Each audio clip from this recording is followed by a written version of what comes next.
Bill Gates को लेकर भारत में एक चौंकाने वाली रिपोर्ट सामने आई है। यह रिपोर्ट ग्रेट गेम इंडिया नाम की मैगजीन में प्रकाशित हुई है। रिपोर्ट में दावा किया गया है कि bill and Melinda Gates foundation ने एक गैर सरकारी संगठन को भारत में आदिवासी बच्चों पर वैक्सीन के क्लिनिकल ट्रायल करने के लिए फंड दिया था। यह ट्रायल अवैध था। ट्रायल में हिस्सा लेने वाले बच्चों और उनके माता पिता को इससे होने वाले खतरों के बारे में जानकारी नहीं दी गई थी। आदिवासियों को गुमराह कर यह ट्रायल किया गया था। रिपोर्ट के मुताबिक पाथ नामक सियाटल स्थित एक एनजीओ के द्वारा 2009 में तेलंगाना के खम्मम में वैक्सीन का ट्रायल किया गया था।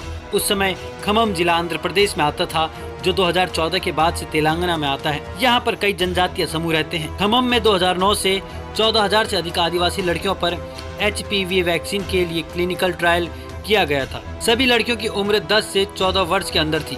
टेस्टिंग के दौरान सभी लड़कियों को गार्डसिल और ग्लैक्सोस्मिथक्लाइन इंजेक्शन लगाया गया था। इस ट्रायल के लिए पाथ एनजीओ को बिल गेट्स के फाउंडेशन ने फंड दिया था। रिपोर्ट के मुताबिक इस ट्रायल में शामिल लड़कियों को संभावित दुष्प्रभावों के बारे में जानकारी नहीं दी गई थी। यहाँ तक कि उन्हें यह भी नहीं बताया गया था कि यह एक ट्रायल है। बच्चों और उनके माता पिता को ना तो इसके बारे में बताया गया और ना ही उनकी अनुमति ली गई। ये सभी लड़कियां 10 से 14 वर्ष की आयु की थी। ये लड़कियां अत्यंत निर्धन आदिवासी परिवारों से संबंधित थी। इस ट्रायल का कुछ लड़कियों पर बुरा असर पड़ा। लड़कियों में दुष्प्रभाव का मामला 2010 में सामने आया था। दुष्प्रभाव के मामलों का पता दिल्ली के एक एनजीओ समा ने लगाया था। यह परीक्षण गंभीर रूप से गलत हो गया था। कम से कम 120 लड़कियों पर इसका दुष्प्रभाव पड़ा था। रिपोर्ट के अनुसार टीकाकरण के बाद कई लड़कियां पेट दर्द, सिर दर्द, चक्कर आना और थकावट से पीड़ित रहती थी। मासिक धर्म की शुरुआत में रक्त का तीव्र बहाव और पेट में जोरदार दर्द, चिड़चिड़ापन और टीकाकरण के बाद बेचैनी का भी लड़कियां शिकार हुई थी। वैक्सीन प्रदाताओं द्वारा लड़कियों की किसी भी प्रकार की देखभाल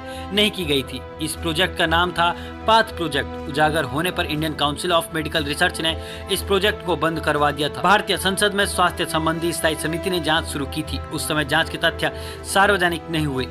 ग्रेट गेम इंडिया मैगजीन पर यह रिपोर्ट छपने के बाद मामला संज्ञान में आया और ट्विटर पर भारत के लोगों द्वारा बिल गेट्स की गिरफ्तारी की मांग की गई।